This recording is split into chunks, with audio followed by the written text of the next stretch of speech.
بسم اللہ الرحمن الرحیم اللہم صلی علی محمد و آل محمد۔ بہت ہی پیارے دوستوں، بہنوں، بیٹیوں، بیٹوں، کافی دنوں کے بعد آپ کی خدمت میں حاضر ہوا ہوں میں سید ابن مظفر شیرازی۔ بس کچھ ایسا حالات پیدا ہو گئے کہ میری صحت نے مجھے اجازت نہیں دی کہ میں اپنے پیار کرنے والوں کے سامنے آؤں۔ تو الحمدللہ مالک کا احسان، اب میں نے اپنے آپ کو بہتر محسوس کیا ہے، تو آج میں نے سوچا کیوں نہ میں اپنے پیار کرنے والوں، اپنے سامعین، اپنے ناظرین سے کچھ دیر گفتگو کر لوں۔ وہ خاص موضوع آج کا نہیں ہے، لیکن میں جو اپنے ملک کے حالات دیکھ رہا ہوں، میں نے ٹی وی دیکھنا چھوڑ دیا سوائے اس کے کہ میں بمشکل تمام 9 بجے کی خبریں سن لیتا ہوں تاکہ مجھے حالات حاضرہ سے آگاہی ہو سکے۔ جو کچھ اپوزیشن کر رہی ہے یا جو کچھ ہماری گورنمنٹ کر رہی ہے، بڑا عجیب سا لگ رہا ہے۔ ایسا لگ رہا ہے جیسے ہم سلجھی ہوئی قوم نہیں ہے، یا پھر ایسا لگ رہا ہے جیسے ہمیں کسی چیز کا پتہ ہی نہیں ہے۔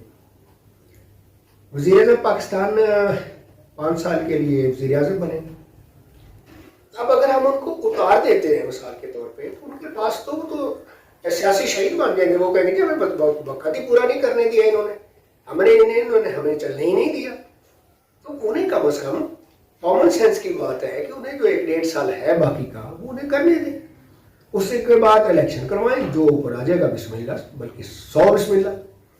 اس طرح سے جو تلخیاں پیدا کرنا، اس طرح سے جو قوم کو آپس میں لڑانا، یہ کوئی اچھا شگل نہیں ہے۔ یاد رکھیں، جب ملک میں خانہ جنگی کی فضا پیدا ہوتی ہے تو پھر نہ ملک رہتا ہے نہ ملک والے رہتے ہیں۔ اللہ میرے ملک کا حامی و ناصر ہو ہمیشہ۔ بلال بھٹو زرداری صاحب کے عجیب و غریب بیانات، مریم نواز شریف صاحبہ کے، شہباز صاحب کے بیٹے کے، حمزہ شہباز کے، سب کے بیانات میں ڈیلی سنتا ہوں، اور مولوی فضل الرحمان صاحب کے بھی میں سنتا ہوں، اور سب کے میرے سامنے آتے ہیں تو بڑا عجیب سا لگتا ہے۔ میں اپنے علم کے حوالے سے اکثر مسکرا دیتا ہوں ان سب کی باتیں سن کے، اور میری پاک فوج کے اگینسٹ جب کوئی سیاستدان بولتا ہے تو پھر مجھے بڑی تکلیف ہوتی ہے، اس لیے کہ میری فوج کی اس ملک کے لیے بہت قربانیاں ہیں۔ آج تک کسی بھی سیاستدان نے اپنا بیٹا فوج میں نہیں بھیجا۔ قوم کے بیٹے فوج میں جاتے ہیں اور وہ بارڈر پہ شہید ہوتے ہیں، اور قوم سکون سے سوتی ہے۔ مجھے پتہ ہے، میں نے اپنے خاندان کے 3 لوگوں کو شہید کروایا ہے، ٹھیک ہے، اور مجھے آج بھی وہ یاد ہے، انہوں نے کبھی نہیں بھول سکتا۔ اسی طرح جو بچے پشاور میں سکول میں، آرمی سکول میں جو شہید ہوئے، کیا ان کی مائیں سکھ سے بیٹھی ہیں؟ کیا ان کے باپ سکون سے بیٹھے ہوئے ہیں؟ او نو، وہ بیچارے ساری رات روتے ہیں، مائیں روتی ہیں۔ میں وہاں روتے ہوئے دیکھا ہے، بڑا افسوس ہوتا ہے جب ہم فوج کے خلاف بولتے ہیں، جب ہم فوج کے خلاف لاٹھیاں اٹھا لیتے ہیں، جب ہم بغیر سوچے سمجھے باتیں کرتے ہیں۔ کوئی بھی سیاستدان محترم ہے، معذب ہے، مہربان ہے، لیکن انہیں فوج کے اگینسٹ نہیں بولنا چاہیے۔ یہ میری درخواست ہے ایک فقیر سید زادے کی۔ جہاں تک سیاستدان جو لوگ ہیں، جو پراپوگنڈا یا جو شور و غوغا انہوں نے مچایا ہوا ہے، میں انتہائی معذرت کے ساتھ اپنے معزز سیاستدان کہہ رہا ہوں، ان سے درخواست ہے کہ کائنڈلی ہوش کے ناخن لیں، اس بندے کو دے دے 1.5 سال اس کا باقی رہ گیا، ٹھیک ہے، اور اسے کام کرنا دے۔ 1.5 سال کے بعد جب الیکشن ہوگا، جہاں آپ نے 3 سال برداشت کیا ہے، 1.5 سال کوئی حیثیت نہیں رکھتا، ٹھیک ہے، اپنی کارروائی جاری رکھیں محاسبانہ انداز میں، ٹھیک ہے، جیسے کرنی چاہیے۔